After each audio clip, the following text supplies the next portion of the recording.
എൻ്റെ പ്രിയപ്പെട്ട സഹോദരങ്ങളെ, മയ്യത്ത് ആഗ്രഹിക്കുന്നത് എത്രയും പെട്ടെന്ന് കൊണ്ടുപോയി കബറടക്കാനാ. ഇത് നല്ല മയ്യത്ത്. മോശമായ മയ്യത്തോ ജനാസ ചുമന്നു കൊണ്ടുപോകുമ്പോൾ പറമ്പിൽ റോഡ് സൈഡിൽ കെട്ടിയിട്ടിരിക്കുന്ന മൃഗം കടന്ന് ചാടാറുണ്ട്. ചില മൃഗങ്ങൾ കടന്ന് ചാടാറുണ്ട്. എന്തുകൊണ്ടാ ചാടുന്നേ?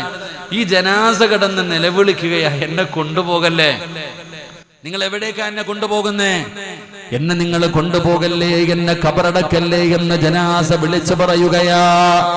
അതുകൊണ്ട് മരിച്ചുപോയ മയ്യത്തിന്റെ ഒന്നാമത്തെ ആഗ്രഹം എന്തെന്നറിയുവോ? ആ നല്ല മയ്യത്ത് വിളിച്ചു പറയുകയാണ്, ഖദ്ദിമൂനി, നിങ്ങൾ എന്നെ ഒന്ന് പെട്ടെന്ന് കൊണ്ടുപോയി കബറടക്കണേ, എന്നെ നിങ്ങൾ പെട്ടെന്ന് കൊണ്ടുപോയി ഒന്ന് കബറടക്കണേ എന്നാ മയ്യത്ത് ആഗ്രഹിക്കുകയാണ്.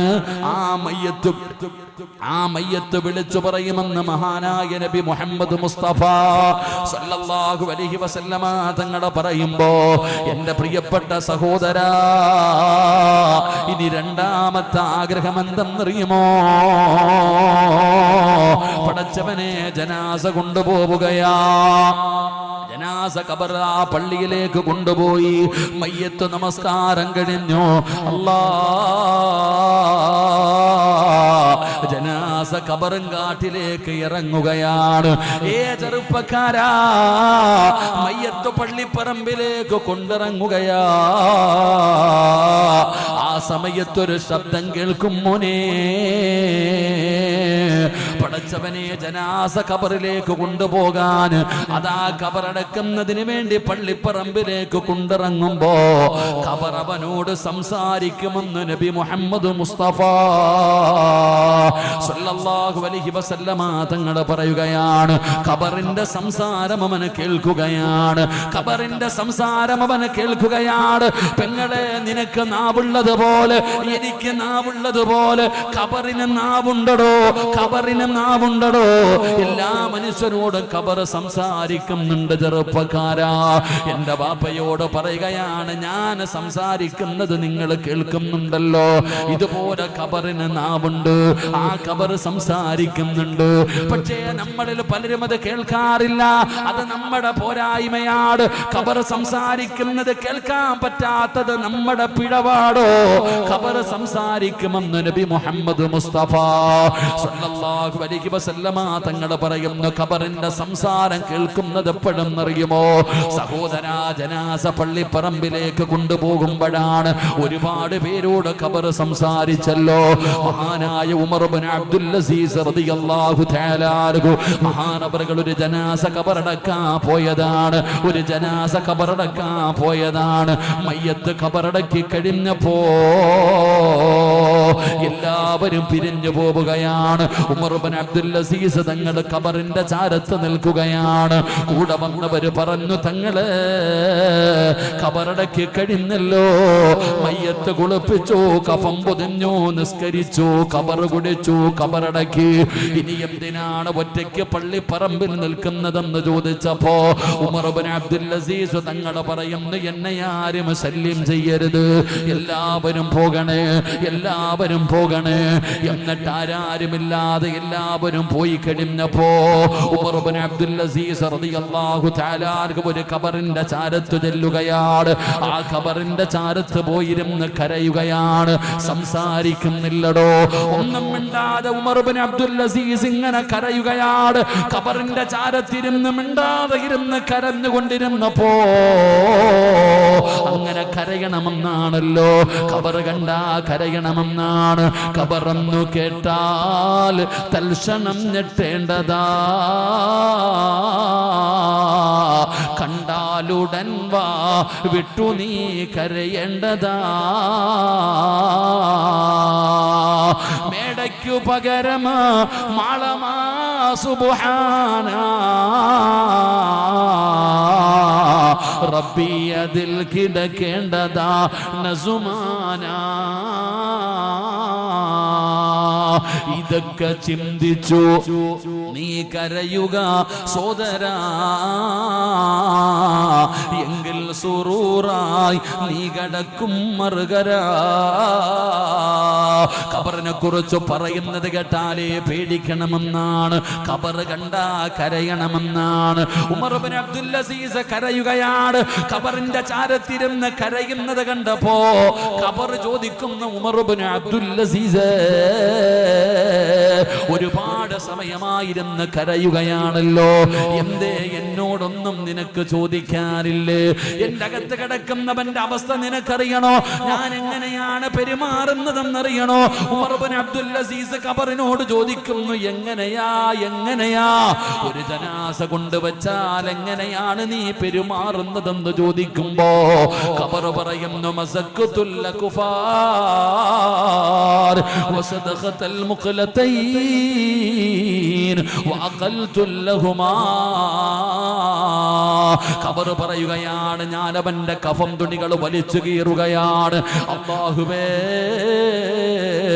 ഉമർ ഇബ്നു അബ്ദുൽ അസീസ് പറയുന്നു, പറയല്ലേ, അത് കേൾക്കാനുള്ള ധൈര്യം എനിക്കില്ല. പിടഞ്ഞ താഴെ വീണടോ.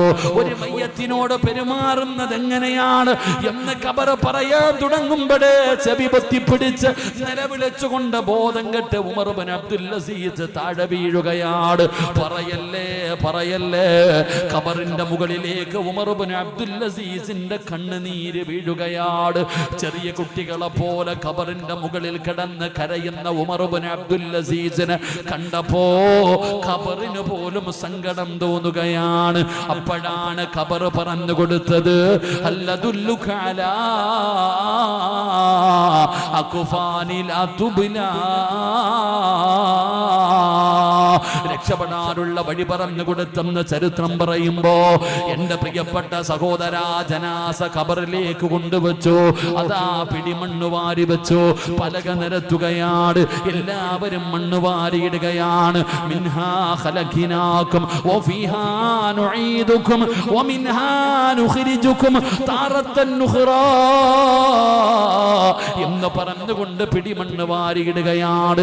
എല്ലാവരും ഖബറിന്റെ ചാരത്ത് നിന്നും മടങ്ങി പോകുമ്പോ ആ ഖബറിനകത്ത് കിടക്കുന്ന ജനാസയുടെ രണ്ടാമത്തെ ആഗ്രഹം എന്തെന്നറിയുവോ? രണ്ടാമത്തെ ആഗ്രഹം എന്താ? അവൻ ആഗ്രഹിക്കുന്നു, അവൻ ആഗ്രഹിക്കുകയാണ്, പടച്ചവനെ, എന്റെ കുടുംബക്കാരോട് ചെന്നിട്ട് അല്ലാഹു എനിക്ക് ഖബറിനകത്ത് നൽകിയ ഈ പ്രതിഫലത്തെ കുറിച്ചൊന്ന് പറഞ്ഞു കൊടുക്കാൻ ആ മയ്യത്ത് കൊതിക്കുമെന്ന് മഹാനായ നബി മുഹമ്മദ് മുസ്തഫ സല്ലല്ലാഹു അലൈഹി വസല്ലമ തങ്ങൾ പറയുകയാ, നബി തങ്ങൾ പറയുന്നു, എന്റെ പ്രിയപ്പെട്ടവരെ, ആ ജനാസ ആഗ്രഹിക്കുകയാണ്, അല്ലാഹുവേ, രണ്ട് മലക്കുകൾ പദാമുഖം പ്രകാശിക്കുന്ന രീതിയിൽ അല്ലാഹ് ഖബറിനകത്ത് ഇറങ്ങി വന്നിട്ട് മൻ റബ്ബുക മൻ ദീനുക മൻ ഇമാമുക, ആ മലക്കുകൾ അവിടെ നിന്ന് ചോദ്യം ചോദിച്ചിട്ട് പടച്ചവനെ അവന്റെ കാലിന്റെ ഭാഗത്ത് സ്വർഗത്തിന്റെ കവാടമങ്ങ് തുറക്കുകയാ. കണ്ണെത്താ ദൂരം ഖബർ വിശാലമാവുകയാ. സ്വർണത്തിന്റെ വിരിപ്പ് വിരിച്ചു കൊടുക്കുകയാ. കാലിന്റെ ഭാഗത്ത് സ്വർഗം ഇങ്ങനെ തുറന്നു കാണിക്കുകയാ. എന്നിട്ട് ആ മയ്യത്തിനോട് പറയുകയാണ്, ലം കനൗമത്തിൽ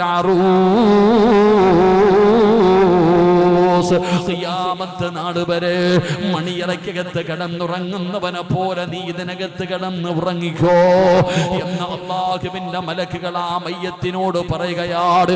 ആ ഖബറിനകത്ത് അല്ലാഹു കൊടുത്തിരിക്കുന്ന പ്രതിഫലത്തെ കുറിച്ച് എന്റെ ഭാര്യയോടൊന്ന് പറഞ്ഞിരുന്നെങ്കിൽ, എന്റെ മക്കളോടൊന്ന് പോയി പറയാൻ പറ്റുമായിരുന്നെങ്കിൽ എത്രയോ നല്ലതായിരുന്നു എന്ന് മയ്യത്ത് കൊതിച്ചു പോവുകയാണ്. പലരും പറയാറുണ്ട്, ഉസ്താദേ, മരിച്ചുപോയ വാപ്പയെ ഞാൻ സ്വപ്നം കണ്ട് ഉസ്താദ്, ചിരിക്കുന്ന മുഖത്തോടെ ഇരിക്കുന്ന എന്റെ വാപ്പയെ കണ്ടു, സന്തോഷത്തോടെ നടക്കുന്ന ഉമ്മയെ കണ്ടു. സഹോദരാ, മരിച്ചുപോയ മയ്യത്തിന്റെ രണ്ടാമത്തെ ആഗ്രഹമാണ് എനിക്ക് അല്ലാഹു തന്ന പ്രതിഫലത്തെ കുറിച്ച് എനിക്ക് എന്റെ കുടുംബക്കാരോടൊന്ന് പറയാൻ പറ്റിയിരുന്നതെങ്കിൽ നിസ്കരിച്ചതിന് റബ്ബ് തന്ന പ്രതിഫലം ഇതാണ്, നോമ്പ് പിടിച്ചതിന് റബ്ബ് തന്ന പ്രതിഫലം ഇതാണ്, സദക്ക കൊടുത്തതിന് പടച്ച റബ്ബ് തന്ന പ്രതിഫലം ഇതാണ്. മക്കളെ, ഇരുട്ടുള്ള ഖബറിന്റെ അകത്ത് വല്ലാത്ത വെളിച്ചമാ. ഈ വെളിച്ചം കിട്ടിയത് ഞാൻ അല്ലാഹുവിന്റെ ദീനിനെ സഹായിച്ചല്ലോ, പാവങ്ങളെ സഹായിച്ചല്ലോ, അല്ലാഹുവിന്റെ പള്ളികൾക്ക് കൊടുത്തല്ലോ, മദ്രസയുടെ പണിയാണെന്നറിഞ്ഞപ്പോ അല്ലാഹു എനിക്ക് തന്ന സമ്പത്തിൽ നിന്നൊരൽപ്പം ഞാൻ കൊടുത്തല്ലോ. ഇന്ന് ഖബറിനകത്ത് ഞാൻ ഒറ്റയ്ക്കല്ല, ഖബറിനകത്ത് ആ നന്മകൾ മുഴുവനും എനിക്ക് കൂട്ടായിട്ടുണ്ട്. എന്റെ ഖബറിന് വല്ലാത്ത വിശാലതയാ, എന്റെ ഖബറിനകത്ത് വല്ലാത്ത വെളിച്ചമാ. എന്റെ കാലിന്റെ ഭാഗത്ത് രാവിലെയും വൈകിട്ടും സ്വർഗം ഇങ്ങനെ തുറന്നു കാണിക്കുകയാ. ഇതൊക്കെ കുടുംബക്കാരോട് ചെന്ന് പറയാൻ ആ മയ്യത്ത് കൊതിക്കുമെന്ന് നബി തങ്ങൾ അവിടുന്ന് പഠിപ്പിക്കുമ്പോ എന്റെ പ്രിയപ്പെട്ട സഹോദര, 6 അടി മണ്ണിന്റെ അകത്ത് പ്രയോജനമുണ്ടാകാൻ, 6 അടി മണ്ണിന്റെ അകത്തേക്ക് കടന്നു ചെല്ലുമ്പോ അവിടെ എന്തെങ്കിലും ഉപകാരപ്പെടുന്നത് ചെയ്യാൻ കഴിയണം സഹോദര. അതുകൊണ്ട് ഈ നാട്ടുകാരോട് എനിക്ക് പറയാനുള്ളത്, അല്ലാഹു നിങ്ങൾക്കൊരവസരം തരികയാണ്, പടച്ച റബ്ബ് നിങ്ങൾക്കൊരു ചാൻസ് തരികയാണ്. റബ്ബ് തരുന്ന ചാൻസ് ഏതെന്നറിയുമോ? ഒരു ജാരിയായ സദക്ക ചെയ്യാനുള്ള അവസരമാണ്. ഒരു ജാരിയായ സദക്ക ചെയ്യാൻ പാവപ്പെട്ട പെൺകുട്ടികളെ കെട്ടിച്ചു കൊടുക്കാനല്ല, രോഗികൾക്ക് മരുന്ന് വാങ്ങലല്ല. എന്റെ പ്രിയപ്പെട്ടവരെ, അല്ലാഹുവിന്റെ ദീൻ പഠിപ്പിക്കുന്ന, നിസ്കരിക്കാൻ പഠിപ്പിക്കുന്ന, ഖുർആൻ ഓതാൻ പഠിപ്പിക്കുന്ന, മയ്യത്ത് കുളിപ്പിക്കാൻ പഠിപ്പിക്കുന്ന അതാ ഒരു മദ്രസ പണിയണമെന്നാണ് ഇവരുടെ ഏറ്റവും വലിയ ആഗ്രഹം. അതാ എന്ത് കിട്ടിയാലും മദ്രസയ്ക്കാണ്. ഈ പരിപാടി കഴിഞ്ഞെന്തുണ്ടെങ്കിലും അൽഹംദുലില്ലാഹ് നിങ്ങളുടെ നാടിന്റെ വെളിച്ചമായി, നിങ്ങളുടെ നാടിന്റെ ഐശ്വര്യമായി പടച്ചവനെ ഒരു മദ്രസ പണിയണമല്ലോ. ആ ആഗ്രഹത്തോടു കൂടിയാണ് ഈ പരിപാടി സംഘടിപ്പിച്ചിരിക്കുന്നത്. അത് സാധാരണ ഒരു നന്മയല്ല വാപ്പാ, അത് ജാരിയായ സദക്കയാ, അത് ജാരിയായ സദക്കയാ. പെങ്ങളെ, ഖബറിന്റെ അകത്ത് കിടക്കുമ്പോ എല്ലാ ദിവസവും രാവിലെ ഒരു ഫാത്തിഹ ബോധാറുണ്ടല്ലോ. മദ്രസയിൽ പഠിക്കാൻ വരുന്ന മക്കൾ എല്ലാ ദിവസവും പഠിക്കുന്നതിന് മുമ്പ് ഒരു ഫാത്തിഹ ബോധുമല്ലോ. അവസാനം മടങ്ങി പോകുമ്പോ 3 സ്വലാത്ത് പറയാറുണ്ടല്ലോ. അത് നിന്റെ ഖബറിലേക്ക് എല്ലാ ദിവസം മുടങ്ങാതെ വരുന്ന ഒരു ജാരിയായ സദക്കയാ. ആ സദക്ക കൊടുക്കുന്നതിലൂടെ ഈ മദ്രസ നിലനിൽക്കുന്ന കാലത്തോളം എല്ലാ ദിവസവും മക്കൾ വന്ന് ഫാത്തിഹ ബോധുമ്പോ, ആ മക്കള് സ്വലാത്ത് പറയുമ്പോ അതിന്റെ മിസ്രി സവാബ് നിന്റെ ഖബറിലേക്ക് വരികയാണ്. പടച്ച റബ്ബേ, ആ മക്കള് പഠിക്കുകയാ, നിസ്കരിക്കുകയാ, ദിക്ർ പറയുകയാ, ഖുർആൻ ഓതുകയാ. ഇതിന്റെയൊക്കെ ഒരു പ്രതിഫലം നിന്റെ ഖബറിലേക്ക് വരികയാണ്. ആരാരുമില്ലാത്ത പള്ളിപ്പറമ്പിലെ ഇരുട്ട് മൂടിയ ഖബറിന്റെ അകത്ത് വെളിച്ചമായി നീ കൊടുക്കുന്ന സദക്ക വരുമെങ്കിൽ പെങ്ങളെ, ഒരു 3-4 ദിവസമായിട്ടും മഴയാണല്ലോ. പടച്ചവനെ, കരണ്ട് പോയാ നമുക്ക് വല്ലാത്ത പേടിയാ. പടച്ചവരെ, കരണ്ട് പോയി കഴിഞ്ഞാൽ എന്റെ പ്രിയപ്പെട്ടവരെ ഉടനെ KSBയിൽ വിളിക്കുകയാണ്, ഇന്ന സ്ഥലത്ത് കരണ്ടില്ല, എപ്പോഴാ വരുന്നത്, എപ്പോഴാ വരുന്നത്. ഒരു വീട്ടിലും ഇന്ന് വിളക്കില്ലടോ, ഒരു വീട്ടിലും ഇന്ന് മെഴുകുതിരിയില്ലടോ. പടച്ചവനെ, കരണ്ട് പോയി കഴിഞ്ഞാൽ നമുക്ക് വല്ലാത്ത പേടിയാ, ഇരുട്ടത്തിരിക്കാൻ വല്ലാത്ത ഭയമാ. പടച്ചവനെ, കൊച്ചുകുട്ടികൾ ഇരുട്ടത്തിരുന്ന് പഠിച്ചിട്ടില്ല. അതാ വലിയ വീടിന്റെ അകത്ത് പരിസരത്ത് മുഴുവനും വീടുകളുണ്ട്, എന്നിട്ട് പോലും ആ വീടിന്റെ അകത്തൊന്ന് കരണ്ട് പോയപ്പോ എനിക്കും നിങ്ങൾക്കും അതിനകത്തിരിക്കാൻ ഭയമാണെങ്കിൽ AC ഇല്ലാതെ പറ്റുന്നില്ലല്ലോ, അതാ ഫാനില്ലാതെ ഉറക്കം വരുന്നില്ലല്ലോ, വെളിച്ചമില്ലാതെ പേടി വരുന്നല്ലോ. അതാ ഫോൺ എടുത്തുകൊണ്ട് വിളിക്കുകയാ, കരണ്ടില്ല, കരണ്ടില്ല. പെങ്ങളെ, അവരും മനുഷ്യരാണോ? അവരും നമ്മൾ നമ്മളെ പോലെ മനുഷ്യന്മാരായ യന്ത്രമൊന്നുമല്ല. പടച്ചവനെ, ആ പാവപ്പെട്ട സഹോദരങ്ങൾ രാവും പകലും കടന്നു ഓടുകയാണ്. എവിടെ മരം വീണാലും രാത്രിയൊന്നും പകലുമില്ലാതെ അവര് കിടന്ന് കഷ്ടപ്പെടുന്നു. അവരെ ചീത്ത വിളിക്കുന്ന ഒരുപാട് പേരുണ്ട്. എന്നാ നാം അവരെ കുറിച്ചൊന്ന് മനസ്സിലാക്കണമടോ. ആ പാവപ്പെട്ട ഉദ്യോഗസ്ഥന്മാരെ പോസ്റ്റിന്റെ മുകളിൽ വലിഞ്ഞു കയറുന്നു. കരണ്ടുമായി ബന്ധപ്പെട്ട് ജോലി ചെയ്യുന്ന സഹോദരങ്ങളെ കുറിച്ച് നമ്മൾ പഠിക്കണമടോ. നമുക്ക് ഫോൺ എടുത്ത് വിളിച്ചു പറഞ്ഞാ മതി. എന്നാ ഞാനും നിങ്ങളും ചിന്തിക്കേണ്ടത് എവിടെയാ? പള്ളിപ്പറമ്പിൽ 6 അടി മണ്ണിനകത്ത് ഇറക്കി കിടത്തിയിട്ട് പലക നിരത്തിയിട്ട് അതിന്റെ ഇടയിൽ എവിടെയെങ്കിലും ഒരു വിടവുണ്ടെങ്കിൽ ആ വിടവ് പോലും നമ്മൾ മറച്ചു വെക്കുന്നവരാണ്. എന്നിട്ട് മണ്ണിട്ട് മൂടി 2 ചെടി എന്നിട്ട് വെള്ളമൊടിച്ചിട്ട് പോകുമ്പോ എങ്ങനെ കിടക്കും ബാപ്പാ? എങ്ങനെ കിടക്കും പെങ്ങളെ? ഓടാ പറ്റില്ലല്ലോ, നിലവിളിച്ചാൽ ആള് കേൾക്കില്ലല്ലോ. ഖബറിന്റെ ആഴമാ സോദരാ നീ നോക്ക്, അതിൽ നിന്നെ മെല്ലെ ഇറക്കലും ഒന്നോർക്ക്. ഇതുപോലെ ജീവിത കാലമില്ലൊരുക്കുണ്ട്, കുടുസായതും കണ്ടിട്ടുമുണ്ടോ പണ്ട്? ഇതുപോലെ ഒരു വീട് കണ്ടിട്ടുണ്ടോ മോനെ? പള്ളിപ്പറമ്പിലെ ഖബറിനകത്ത് കിടക്കുന്ന അവസ്ഥയെ കുറിച്ച് ചിന്തിക്കാത്തതെന്ത്? അതുകൊണ്ട് എന്റെ പ്രിയപ്പെട്ടവരോട് പറയുന്നു, പെയ്ത അതാ പേമാരി പെയ്യുന്ന സമയത്താണ് 4 ദിവസമായിട്ട് ഇങ്ങനെ ഒരു പരിപാടി നടക്കുന്നത്. ഈ നാടിന്റെ ഒത്തൊരുമയാടോ, ഇവരുടെ ഇഖ്ലാസ് ആത്മാർത്ഥമായിട്ടുള്ള പരിശ്രമമാണ്. പല പരിപാടികളും മഴയുടെ പേര് പറഞ്ഞിട്ട് ഉപേക്ഷിക്കുമ്പോ അല്ലാഹുവേ, സാധാരണ നടക്കുന്നതിനും ഗംഭീരമായി മനോഹരമായ രീതിയിൽ ഇങ്ങനെ ഒരു മജ്‌ലിസ് ഈ നാട്ടിൽ നടക്കുമ്പോ ഇവരുടെ നിയ്യത്ത് നല്ലതാ, ഇവരുടെ ഇഖ്ലാസോട് കൂടിയുള്ള നിയ്യത്ത് നല്ലതാ. നിയ്യത്ത് നല്ലതായത് കൊണ്ടാ അല്ലാഹു ഈ പരിപാടി മുടക്കാതെ മനോഹരമായ രീതിയിൽ ഇങ്ങനെ ഒരുക്കി തന്നത്. അതുകൊണ്ട് കണ്ടില്ലെന്ന് പറയല്ലേ, കണ്ടില്ലെന്ന് നടിക്കല്ലേ. ഉസ്താദേ, പൈസ ചോദിക്കുമ്പോ നമ്മൾ പറയും നമ്മൾ പള്ളിക്ക് കൊടുത്തതാ, പാവങ്ങൾക്ക് കൊടുത്തതാ, ഞാൻ ഒരുപാട് സഹായിച്ചതാ. പറയല്ലേ വാപ്പാ, പറയല്ലേ വാപ്പാ. അല്ലാഹു തന്നിരിക്കുന്നത് നിന്നെ പരീക്ഷിക്കാനാ. ഉള്ളതിൽ പങ്ക് കൊടുക്കണേ പെങ്ങള്. ഇല്ലെന്ന് പറയല്ലേ, ഇല്ലെന്ന് പറയല്ലേ. വഅദ് കേൾക്കാൻ വന്നിരിക്കുന്ന എല്ലാ പെണ്ണിന്റെ ശരീരത്തിലും സ്വർണമാണല്ലോ. എത്ര പവനുണ്ടെന്ന് തൂക്കാതെ പറയാൻ പറ്റുമോ? എത്ര പവന് സ്വർണമാണ് ഇപ്പൊ നിന്റെ കയ്യിലുള്ളതെന്ന് തൂക്കാതെ പറയാൻ പറ്റുമോ? ഇല്ലല്ലോ പെങ്ങള്. സഹോദരാ, നിനക്ക് പറയാൻ പറ്റുമോ നിന്റെ കയ്യിൽ എത്ര ലക്ഷങ്ങളുണ്ടെന്ന്? പറയാൻ നോക്കാതെ പറ്റൂല. അത്രയും സമ്പത്ത് അല്ലാഹു നിനക്ക് തന്നിരിക്കുന്നു. പക്ഷേ കൊടുക്കാൻ മനസ്സില്ലടോ. പള്ളിയാണെങ്കിലും പാവങ്ങളാണെങ്കിലും യതീമാണെങ്കിലും രോഗിയാണെങ്കിലും ഏത് നല്ല കാര്യത്തിന് ചോദിച്ചാലും മനസ്സ് വരുന്നില്ലടോ. അതാ ചോദിക്കുന്നവനെ കളിയാക്കി വിടുകയാ. അവന് അതാ പടച്ചവനെ ഒന്നുമില്ലെന്ന് പറഞ്ഞു വിടുകയാ. എല്ലാവരുടെ ആഗ്രഹം സ്വർഗത്തിൽ പോകണമെന്നല്ലേ, സ്വർഗത്തിൽ പോകണമെന്ന് കൊതിക്കുന്ന വാപ്പാ. മഹാനായ ആദരവായ പ്രവാചകൻ നബി മുഹമ്മദ് മുസ്തഫ സല്ലല്ലാഹു അലൈഹി വസല്ലമ തങ്ങളുടെ മുമ്പിൽ ഒരു പാവപ്പെട്ടവന് കടന്നു വരികയാണ്.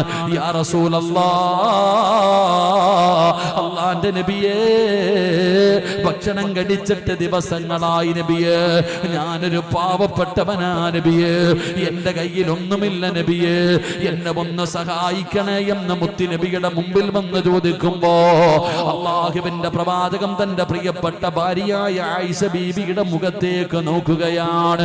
ആയിഷ തലതാഴ്ത്തി നിൽക്കുകയാണ്. കാരണം അല്ലാഹുവിന്റെ റസൂലിന്റെ വീടിന്റെ അകത്ത് കൊടുക്കാനൊന്നുമില്ല. അല്ലാഹുവിന്റെ റസൂലിന്റെ വീടിന്റെ അകത്ത് കൊടുക്കാനൊന്നുമില്ല. പടച്ചവനെ, നബി തങ്ങൾക്ക് മനസ്സിലായി ഒന്നുമില്ലെന്ന്. അല്ലാഹുവിന്റെ റസൂല് പറഞ്ഞ അബൂബക്കറിന്റെ വീട്ടിലേക്ക് പോകാൻ. എന്റെ അബൂബക്കറിന്റെ വീട്ടിൽ പോയാൽ ഒരിക്കലും അബൂബക്കർ വെറും കൈയോടെ മടക്കൂല. ആ മനുഷ്യൻ അബൂബക്കർ സിദ്ദീഖ് റളിയല്ലാഹു തആല അൻഹുവിന്റെ വീട്ടിലേക്ക് പറഞ്ഞു വിടുകയാണ്. അബൂബക്കർ തങ്ങളുടെ വീടിന്റെ മുറ്റത്ത് ചെന്നു സലാം പറഞ്ഞിട്ട് പറഞ്ഞു, അബൂബക്കറേ, അല്ലാഹുവിന്റെ പ്രവാചകൻ പറഞ്ഞു വിട്ടതാണ്, എനിക്ക് എന്തെങ്കിലും ഒന്ന് തന്ന് സഹായിക്കണേ. അബൂബക്കർ തങ്ങൾക്കറിയാ വീടിന്റെ അകത്തൊന്നുമില്ലെന്ന്, എന്നാലും ചുമ്മാതെ ഒന്ന് കേറി നോക്കുകയാണ്. ആ മനുഷ്യൻ എന്തെങ്കിലും ഒന്ന് കൊടുക്കാൻ അബൂബക്കർ തങ്ങൾ വീട് മുഴുവനും തെരഞ്ഞു നോക്കിയപ്പോ ഒന്നുമില്ല സഹോദരാ. ഇട്ടിരിക്കുന്ന വസ്ത്രമല്ലാതെ കൊടുക്കാൻ ഒരു വസ്ത്രം പോലും വീടിന്റെ അകത്തില്ല. ആ പാവപ്പെട്ടവനോടൊന്നുമില്ല എന്ന് പറയാൻ അബൂബക്കർ തങ്ങൾ വെളിയിലേക്ക് വരുമ്പോ ആ മനുഷ്യൻ പറയുന്ന, അബൂബക്കറേ, അല്ലാഹുവിന്റെ റസൂൽ പറഞ്ഞത് എന്തെന്നറിയുമോ? എന്റെ അബൂബക്കറിന്റെ വീട്ടിൽ പോയാ വെറും കയ്യോടെ മടക്കൂല. അല്ലാഹുവേ, അബൂബക്കർ തങ്ങളെ വീടിന്റെ അകത്തിരുന്ന് കരയുകയാ. എന്തിനാണ് കരയുന്നതെന്നറിയുമോ? വീടിന്റെ മുറ്റത്ത് വന്ന് നിൽക്കുന്ന പാവപ്പെട്ടവന് വെറും കയ്യോടെ മടക്കാർ പൈസയില്ല, കൊടുക്കാ ഭക്ഷണമില്ല, കൊടുക്കാ വസ്ത്രമില്ല. അവൻ എന്തെങ്കിലും ഒന്ന് കൊടുക്കണമല്ലോ, എന്തെങ്കിലും ഒന്ന് കൊടുക്കണമല്ലോ. വെറും കയ്യോടെ മടക്കാ മനസ്സ് വരുന്നില്ലടോ. അവസാനം പടച്ചവനെ വാതിലിന്റെ ഇടയിലൂടെ ഒരു പൊതിയെടുത്ത് കൊടുത്തിട്ട് പറയുന്നു, എന്റെ കയ്യിൽ ഇതേ ഉള്ളത് എടുത്തുകൊള്ളാൻ. അല്ലാഹുവേ, ഒരു ജോഡി വസ്ത്രമാണ് കൊടുത്തത്, ധരിക്കാനൊരു വസ്ത്രം കൊടുത്തടോ. ആ മനുഷ്യന് ഉള്ളത് എന്തെങ്കിലും കിട്ടിയല്ലോ എന്ന് മടങ്ങുകയാണ്. അല്ലാഹുവേ, നമസ്കാരത്തിന് പള്ളിയിൽ ബാങ്ക് വിളിച്ചു, എന്നാ നിസ്കരിക്കാൻ വരുന്ന അബൂബക്കർ തങ്ങളെ കാണുന്നില്ല. നിസ്കരിക്കാൻ പള്ളിയിൽ നേരത്തെ വരുന്ന അബൂബക്കറിനെ കാണുന്നില്ല. അല്ലാഹുവിന്റെ റസൂൽ ചോദിക്കുന്നു, സഹാബ, അബൂബക്കർ വന്നില്ലേ സഹാബ? ഇല്ല നബിയേ, അബൂബക്കർ വന്നില്ല നബിയേ. അല്ലാഹുവിന്റെ റസൂൽ ചോദിക്കുന്നു, എന്തെങ്കിലും രോഗമാണോ? അബൂബക്കറിന് സുഖമില്ലേ സഹാബ? ചെന്ന് നോക്ക് സഹാബ. മഹാനായ തൽഹ തങ്ങളാണ് ചെന്ന് നോക്കാൻ പോകുന്നത്. അബൂബക്കർ തങ്ങളുടെ വീട്ടിലേക്ക് ചെന്ന് നോക്കാൻ പോയിട്ട് ഇലാ ഹദറത്തി റസൂലില്ലാഹ്, അല്ലാഹുവിന്റെ പ്രവാചകന്റെ മുമ്പിലേക്ക് പൊട്ടിക്കരഞ്ഞുകൊണ്ട് ഓടി വരികയാണ്. യാ റസൂലല്ലാഹ്, അല്ലാഹുവിന്റെ നബിയേ, രോഗമൊന്നുമില്ല നബിയേ, രോഗമൊന്നുമില്ല നബിയേ. അങ്ങ് പറഞ്ഞു വിട്ട പാവപ്പെട്ട മനുഷ്യന് വെറും കയ്യോടെ മടക്കാ മനസ്സില്ലാതെ, തന്റെ വീടിന്റെ അകത്ത് കൊടുക്കാനൊന്നുമില്ലാതെ ഇട്ടിരുന്ന വസ്ത്രം ഊരിക്കൊടുത്തു നബിയേ. ഇട്ടിരുന്ന വസ്ത്രം ഊരിക്കൊടുത്തു നബിയേ. ധരിക്കാ വസ്ത്രമില്ലാതെ വാതിലടച്ചിരുന്ന് കരയുകയാണ് നബിയേ. ഇട്ടിരുന്ന വസ്ത്രമാ ഊരിക്കൊടുത്തത്. എന്റെ പ്രിയപ്പെട്ട മുസ്ലിമേ, അവസാനം അല്ലാഹുവിന്റെ റസൂൽ വീട് തിരയുകയാണ്. ആയിഷ ബീബി റളിയല്ലാഹു തആല അൻഹ കീറി പറഞ്ഞ ഒരു വസ്ത്രം, ഒരു പടയങ്കിയോ വസ്ത്രമോ എടുത്തു കൊടുത്തു. അതും ധരിച്ചുകൊണ്ട് അബൂബക്കർ തങ്ങൾ നടന്നു വരുമ്പോ ജിബ്രീൽ കരഞ്ഞടോ, അല്ലാഹുവിന്റെ മലക്കുകൾ കരഞ്ഞടോ. എന്റെ പ്രിയപ്പെട്ടവരെ, അബൂബക്കർ തങ്ങൾ കിടക്കുന്ന സ്വർഗമാ ഞാനും നിങ്ങളും ചോദിക്കുന്നത്. എന്തർഹതയാ, എന്ത് യോഗ്യതയാ? അതുകൊണ്ട് എന്റെ പ്രിയപ്പെട്ടവരോട് പറയുന്ന, പള്ളിയുടെ അവസ്ഥ എന്താണെന്ന് നിങ്ങൾക്കറിയുമല്ലോ. സഹോദര, മദ്രസയുടെ ലക്ഷ്യം എന്താണെന്ന് നിങ്ങൾക്കറിയുമല്ലോ. അതുകൊണ്ട് പടച്ചവര്, പൈസ ചോദിക്കുമ്പോ എഴുന്നേറ്റ് പോടല്ലേ, ഇല്ലെന്ന് പറയല്ലേ പെങ്ങള്, ഇല്ലെന്നൊരാൾ പോലും പറയരുത്. നിങ്ങൾക്ക് എന്താണോ കൊടുക്കാൻ പറ്റുന്നത്, ഒരു ചാക്ക് സിമന്റ് ആണെങ്കിൽ അത് മതി സഹോദരാ, ഒരു കല്ലാണെങ്കിൽ അത് മതി സഹോദരാ. നീ അധ്വാനിച്ച പണത്തിൽ നിന്ന് ഒരു 10 രൂപയെങ്കിലും അല്ലാഹുവിന്റെ ഇൽമു പഠിപ്പിക്കുന്ന മദ്രസയ്ക്ക് കൊടുക്കാൻ തയ്യാറാകൂ. അല്ലാതെ എന്റെ പ്രിയപ്പെട്ടവരെ, നിങ്ങളില്ലെന്ന് പറയരുത്. സദക്കയുടെ മഹത്വം നിനക്കറിയാഞ്ഞിട്ടാണ്. സദക്ക കൊടുക്കാതിരുന്നാൽ അതിന്റെ മഹത്വം നിനക്കറിയാഞ്ഞിട്ടാണ്, അതിന്റെ വില നിനക്കറിയാഞ്ഞിട്ടാണ്. എപ്പോഴാണ് അതറിയുന്നത് പറയുന്നതെന്നറിയുമോ? ലൗലാ അഖർതനീ ഇലാ അജലിൻ ഖരീബ്. അതാ ഖാബിദുൽ അർവാഹു മലക്ക് അസ്റായീൽ എപ്പോഴെവിടെ വെച്ചാ വരുന്നതെന്നറിയില്ല.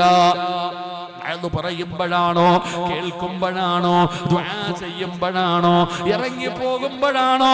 ഫകസഫിനാ അൻക ഗിതാഅക ഫബസറുക അൽയൗമ ഹദീദ്. എപ്പോ വേണമെങ്കിലും നമ്മുടെ മുമ്പിലേക്ക് ഇറങ്ങി വരാ, ഏത് സമയത്ത് വേണമെങ്കിലും അസ്റായീൽ ഇറങ്ങി വരാ. അസ്റായീൽ വരുമ്പോ എന്റെ വാപ്പ ചോദിക്കുന്നു, അല്ലാ എനിക്കൊരല്പസമയം വേണം അല്ലാ, ലൗലാ അഖർതനീ ഇലാ അജലിൻ ഖരീബ്. ഒരല്പസമയം വേണമല്ലാ, ഒരല്പസമയം വേണമല്ലാ. എന്തിനാ വാപ്പാ സമയം ചോദിക്കുന്നത്? പെങ്ങള്, എന്റെ പ്രിയപ്പെട്ട ഉമ്മമാര്, എന്തിനാണ് സമയം ചോദിക്കുന്നതെന്നറിയുമോ? നിസ്കരിക്കാനല്ല, ഖുർആൻ ഓതാനല്ല, തൗബ ചെയ്യാനല്ല, യാത്ര പറയാനല്ല, പൊരുത്തം ചോദിക്കാനല്ല. പിന്നെ എന്തിനാ അല്ലാ? എടാ, നിസ്കരിക്കാനല്ല നീ ചോദിക്കുന്നത്, പടച്ചവനെ ഖുർആൻ ഓതാനല്ല, പൊരുത്തം ചോദിക്കാനല്ല, യാത്ര പറയാനല്ല. പിന്നെ എന്തിനാണ് ലൗലാ അഖർതനീ ഇലാ അജലിൻ ഖരീബ്? അല്പസമയം ചോദിക്കുന്നത് എന്തിനാണെന്നറിയോ? അല്ലാഹുവേ, ഒരുപാട് കൂട്ടിവെച്ചിട്ടുണ്ട് തമ്പുരാനെ, ഒരാൾക്കും കൊടുക്കാതെ. ഒരുപാട് നല്ല കാര്യങ്ങൾക്ക് വേണ്ടി ചോദിച്ചിട്ട് പോലും കൊടുക്കാതെ ഞാൻ ഒരുപാട് കൂട്ടിവെച്ചിട്ടുണ്ട് തമ്പുരാനെ. പള്ളിയെ ചോരുന്ന അവസ്ഥയിൽ കടന്നു ഞാൻ തിരിഞ്ഞു നോക്കിയില്ല. നാട്ടിലെ മക്കള് പഠിക്കാൻ ഒരു മദ്രസ പണിയാൻ ഒരു ചാക്ക് സിമന്റിന്റെ പോലും ഞാൻ പൈസ കൊടുത്തിട്ടില്ല. എല്ലാം ഞാൻ കൂട്ടി വെച്ചു. എനിക്ക് മനസ്സിലായി കൊണ്ടുപോകാൻ പറ്റില്ലെന്ന്. ഇപ്പോഴാണ് എനിക്ക് മനസ്സിലായത് കൊണ്ടുപോകാൻ എനിക്ക് പറ്റില്ല എന്ന്. അതുകൊണ്ട് റബ്ബേ